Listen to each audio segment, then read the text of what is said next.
When did this start? We may as well pivot. When did Sure.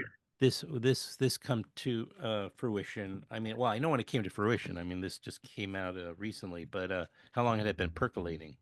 Uh, for a bit. I mean, I had originally envisioned a form of it as a form of the book. I guess we've started, right? We're in. Okay. I originally I originally envisioned Brooklyn Motto as sort of a as a series, and I hadn't really thought it out too much. And I gave one of these half-assed pitches to my film reps, when they were giving me the "What are you working on?" We were having the "What are you working on?" conversation, and I don't know. I underwhelmed with the pitch, and but I was still figuring it out. So they tried to pivot me onto some other project, and I was like, no, I really think this is special. And in my process of how I start screenplays, I'm literally holding on to the same writing process I've held on to since high school, since a high school teacher taught me, which was just, uh, That's you know, creative. You just have this spillage. Your first document is this spillage document that just like you can't erase and just put stupid ideas on it and blah blah blah. And the more I was doing the spillage document for Brooklyn Motto, I started to feel like a book, and I kept sliding into like first person narration. And yeah, and so that's sort of how it started. And that was COVID. I started writing it a little before COVID, so probably like 2019. And then I had some paying gigs with with film, screenwriting, and got sidetracked. And then I came back to it during COVID, and just really at that time when I was in Austin, Texas, and missing New York. I mean, as COVID hit, we didn't have any family around us in Austin, and hmm we just kept getting further and further. Family seemed like they were getting further and further away, and so um, I think I just threw myself back into New York, which is home, and that's kind of when it happened. I think I finished it around 2022. Um, hmm and then was the process of revising and editing and all that good stuff. Right. I really loved it because I think I'm not sure how old you are or when you came to New York City. Why don't you tell me at least like when did you move to New York? Sure. I am I'm 50 something, and I was born in New York City. um Okay. yeah, so my family's from Sunnyside, and Okay. yeah, and so my parents grew up a block apart from each other in Sunnyside. That's amazing. I grew up in Forest Hills, so just a few miles up the road there, Yeah. up the boulevard. And and then, moved into, let's say, Brooklyn. I mean, I'm really kind of abbreviating the whole timeline, but I moved into Brooklyn in '87 the first time, with Mhm. into Carroll Gardens, and I lived there for 6 years. And then I moved into Manhattan for many years, you know. And then I bring all this up because, especially during those Brooklyn years into the early Manhattan years, I'd say I didn't have really very much money, but, um, to be spending. But you find, a lifestyle which you could do in New York City in the 80s and going into the early 90s, which you didn't have to have a lot of money, and you could. And what I appreciated was like all like the places that the character Nico is always going to were all these very familiar places to me. So I Mhm. I really enjoyed that part of the novel. Uh, yeah, it was it's a really like um, a New York City novel.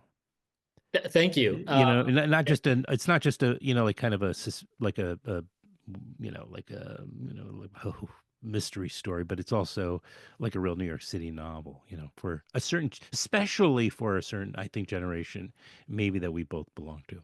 Yeah, I mean, I was threading the needle of nostalgia, or kind of like straddling the line of like how much nostalgia is too much nostalgia. I pull back at some points, but yeah, I mean, so I am from here. I was born here, but my father Hmm. was an FBI agent, and so that's kind of like being an army brat. You moved every 2 to 3 years. Yeah. And so we moved away, but we kept coming back. And my grandparents were always in Sunnyside. So, and then when I got out of university, um, when I was in college, I had met all these NYU thesis kids and all these NYU graduate student kids that were up in Burlington, where I went to school, at University of Vermont. They were there filming a thesis film. And then when I came to New York, and I just spent like a year temping and working on all their movies, Hmm. learning Hmm. production, before I started getting into production stuff. But then my return to New York was about 94, Mm. Hmm. 93, 94. But Hmm. we were always coming here for holidays and things like that, Right. you know, um, deaths and wakes and, you Sure. know, that. Life events. Yeah, Cavalry Cemetery in Queens was always one of the main places we would when we returned we had to go to. But yeah, Which I don't think is in the book. it's not on the book. No, no. Maybe next. Maybe next. You Yeah. know, yeah. I mean, it is. So it is a mystery, but it's also, it's about, it's about that kind of like time in your life when you're kind of going from making active decisions, or making decisions kind of that are thrust on you, to making active decisions, and kind of individuating. Um, but yeah, it's a character piece. Everything I do is starts with the characters, and then kind of Hmm. goes off from there. Much to many marketing departments' dismay, I like to start with characters and then take a shift somewhere, into genre, you know, Hmm. to try to make it a little more surprising. But Hmm. Yeah, I mean, and of course, not surprisingly, is pretty visual, cinematic. thank you. Yeah. Um, I mean, has to that has to be almost necessarily be a component to your writing, right? Because of all your film work and experience. Yeah, I mean, I think that I think that anybody that writes screenplays in the past 10, 15 years would say that. I think we're kind of in a very, and I'm happy by it because I like to be descriptive, but we're in a more literary era Hmm. of screenplay writing where, it's really about, there's so much competition, and you really need to engage and capture the audience that's reading Hmm. it, if that's an Yeah. executive or a junior executive or whatever. Um, and so that definitely, trickled into how I wrote the book, in terms of visuals, but also that cinephile aspect was, very, I don't know, to me, the character is a bit of a cinephile, and the Hmm. detective, and but that was so much of New York in my 20s, Yeah. just living at That's the. another component of New York City, right? I mean, we were talking kind of about how it's affordable. It was a kind of more affordable place to live for a young person who didn't have any money, but also there was just so much cinema. Yeah, it was just, and I was so bummed because when I first moved here, I think I got to go to Theater 80 on St. Mark's a few times before it closed, and then went back to being Theater. a theater, yeah, like a live Hmm. theater. But I loved that experience. I just remember being in, going in there and sitting in just like a dining room chair or something. I don't know what it was, but there were just like loose chairs all over the place, and Oh. just yeah, it's a very I did a piece on Talk for Talk House, in promotion for the book, about kind of the joys of going to the cinema alone, which the character does in the book. And um that's very New York to me too, is just, the kind of like being a part of a cinephile community, whether or not you talk to anybody that's, you know. Right. I mean, yeah, it's so very singular to maybe a city like New York City. I don't know about other cities, but it's like maybe other international cities, Paris or London, maybe people go, but it is a very New York thing because it's part of just, pedestrian life, stepping, walking and being spontaneous, just walking into a movie, I don't know. There's a very different thing than driving to the mall, which I'm sure people do more now than they used to kind of go to movies by them, but just because of how we watch stuff, has Mhm. changed so much, so drastically since 30 years ago when, this book takes place, right? I know that's crazy. 30 years ago, yeah, or just about 30. Yeah, I mean, Yeah. I totally, I remember uh, the my first thoughts of ever retiring in my life probably came to me in my 20s, sitting at Film Hmm. Forum, watching somebody that had just been at the Quad with me, separate Hmm. with me, now Yeah. relocated to Film Forum for the next film. And and he was in his 60s and he's doing a crossword and yes, that seems pretty good, Yeah, it's not a like bad life with a yeah, cup of bad coffee and yeah, banana bread and and then might go to a Mets game every now and then. Yeah, that was kind of where the fantasy another. time. Yeah. How far are you from realizing it? And can you do that in New York now? I guess you can. Film Forum's still around. There's still the now, we have the Metrograph. We still have a. Yeah. Yeah, I mean it's like it's funny how much work it is to be spontaneous now. I I feel You just like have to be. You just have to plan it very carefully. Your spontaneity. yeah, I mean, I feel like you used to be able to just, I used to, what I used to love to do, just, and I have the character kind of do it in the book some, is, I don't know if I get into it. I don't think I do, but what I used to love to do is, well, I was in production, right? So, when you're in, years ago, I started off at Maisels, and I was at Maisels, and I was in the documentary world for many years. And, but when you had a gig, you were working, and when you didn't have a gig, you were looking for work. But occasionally, you just like spend the day at the movies, Yeah. And Yeah. Wow. I used to love to just go to the first screening at Angelica because I knew it would be 10 or 10:30. I wouldn't look to see what it was. I would just go. What does Angelica have for me today? Mm-hmm. Buy a ticket, and then the rest of the day then I would start planning out the rest of the day. All right, I'm going to go see that, and then Right. I go to Film Forum at 1. I can go to Union Square, or go to Village East, or wherever I wanted to go for the 4 o'clock movie, and then if I felt Wow. old, I could go to Anthology for something heady in the evening. Uh, Mm-hmm. but yeah, I used to love doing that. It was just and now it's just I don't know. I Unthinkable. don't yeah, I mean, I guess Well, yeah. there's plenty That's of before you places. had kids. Yeah, and I think it's just now because my son's a teenager, and I think I could probably break out of that at this point. I mean, he's pretty self-reliant, and he's doing the teenage thing. So it's he doesn't need to rely. He doesn't. I don't think it wants to rely on me for all the stuff. He's pretty independent, so Mm-hmm. I should be able to waste my 50s away in Yeah. in a movie theater. There's nothing stopping me. But advanced ticket sales. Mhm. Yeah. Well, this just finally came out recently. It's called Brooklyn Motto, and follows this really, I thought, well executed story about this young man whose gig is to basically he's hired by insurance companies, right, to make sure that people aren't cheating Hmm.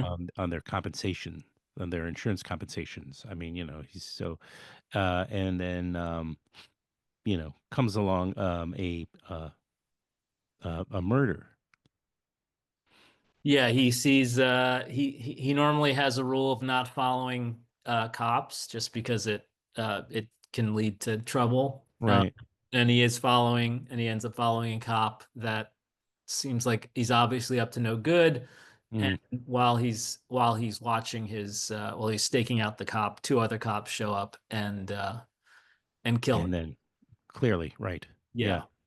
And that just sort of pulls him into, in his mind, he just thinks he should erase the tape and just get out of there. But his boss thinks they need to do something about it. But it just gets more complicated, from there Hmm. on out. And he's kind of forced to investigate. He has this defensiveness about his career up until that point where he's essentially like, it's not anything he chose. It just sort of happened. Right. He's Um, a passive player in his. yeah, yeah, and that's your 20s a lot. You're Yes. you're passive, and then something happens, maybe not as dramatic as cop shooting a cop and having it on videotape. Um, but you have to, you kind of go from passive to active, and that's what he does. Yeah. But it's interesting also how his instincts are there. Like he has those instincts, but he doesn't even, maybe he isn't even that aware until he's exploiting them. Yeah, I think so, and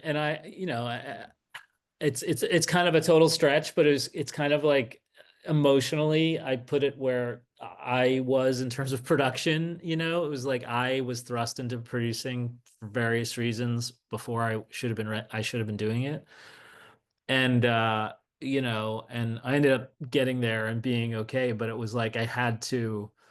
It was once I made the choice to kind of like want this thing, I got better at it. But but yeah, and I love I love that. I love. So it's like in all my writing, I've almost always like craved exploring myself in it, and I've always shied away from it. I've always been like, I don't really want to get too into my cultural background or any of that stuff. And like I don't know if it felt like cheating because I was Hmm. pulling from my life or what. And I just kind of was like, fuck it on this one. And I think it's about getting older and parents dying and, you know, uh, losing, you know, people that can answer questions are going away and Hmm. haven't Hmm. asked them yet. So, Well, I decided to kind of explore, my own cultural identity through the character as well. So in the story, he's a mix of Ecuadorian and Irish American, which is, was pretty much everybody in that neighborhood in Queens. And Sunnyside was like Ecuadorian or Irish, where my family was from. And and that's part of it too. So it's both figuring out professionally what you're doing, emotionally, but also kind of like, ethnically who you are and does it, what does it mean?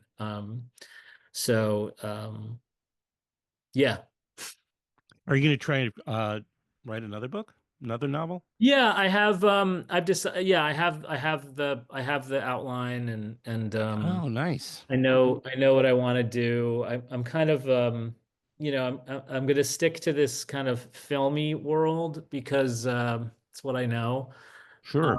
and the insurance, I have a specific I have a specific plot kind of loosely based around some indie film stuff in the late 90s Okay. in New York. So I was going to kind of use the insurance angle as pulling him into independent film set in the late 90s, like in 99, um, where basically there was because of an actor issue, there is a down day and, there's $250,000 that, the insurance company is supposed to provide. And so he comes in, but it is the beginning of a series of other events that Hmm.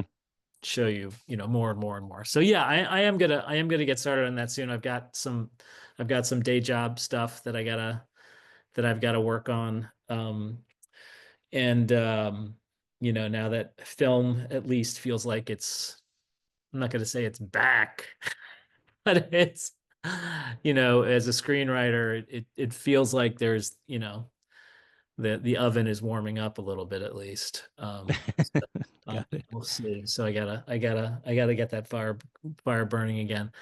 Um, Hmm. I'm gonna dive into that. Yeah, totally. Great. Well, I really, I mean, I was not sure what to expect, but I was pleasantly surprised. I really, was uh, found it to be thoroughly readable and enjoyable and very just relatable in some way. Because maybe it's that New York City thing, but it's called Brooklyn Motto, a novel by Alex R. Johnson, director of Two Step and Writer of many things that haven't. writer of many things and more things to come. All More things to right. Well, come. thank you so much. I appreciate it. Yeah, well, anytime. Yeah. Um, Yeah. uh, I mean, odds are this will still keep going. I mean, I feel like, talk about being passive. I feel like this podcast has been just kind of keeps going, and I'm just like, I don't know how to get off. It's an express. yeah, I mean, your guests are amazing. I'm always blown away. It was nice to hear from. It was nice to hear that little kind of like goodbye to Eric Hines and the Museum of the Moving Image piece Mm, you did. mm, When you thanks. had him on a few weeks ago. Yeah, He's such a great guy. he's a great guy, and it's interesting because he said he'd been on once or twice. There's no evidence. There's no evidence he's ever been on this podcast before. I think we had planned it. It's possible that I did interview him for something else like years and years ago, but I could not find any and I have a ongoing um I keep track. Let's put it that way. I have like this ongoing spreadsheet that or many actually, well, few. And I track, um every episode since I started. Like all the details and you know, it's interesting when you've been doing it this long. There's got to be something there, beyond. Yeah, yeah. I mean, he's Yeah, but he was terrific, yeah, and I really enjoyed. I'm so glad I got him on. yeah. That's great. Yeah, Um, and all this right. is your second visit, and hopefully there'll be more. Yeah, totally. Hopefully if I can get this thing I'm working on right now Oh, can sure. kick in soon. Yeah, I need to push back into the indie world. Got Right. sidetracked by studio work but it seems to be really the only it's difficult, but it seems to be it's the world that's making movies. So Sure. Exactly. Yeah. Of course. yeah. Excellent. Well, thank you so much. And yeah, give a shout and I will. let me know when it's out and I'll I will. do all that stuff. Stuff will be done. Thank Thanks. you, Alex. All right. Take It's good it. to see you. Same. All right. Have a good day. You too.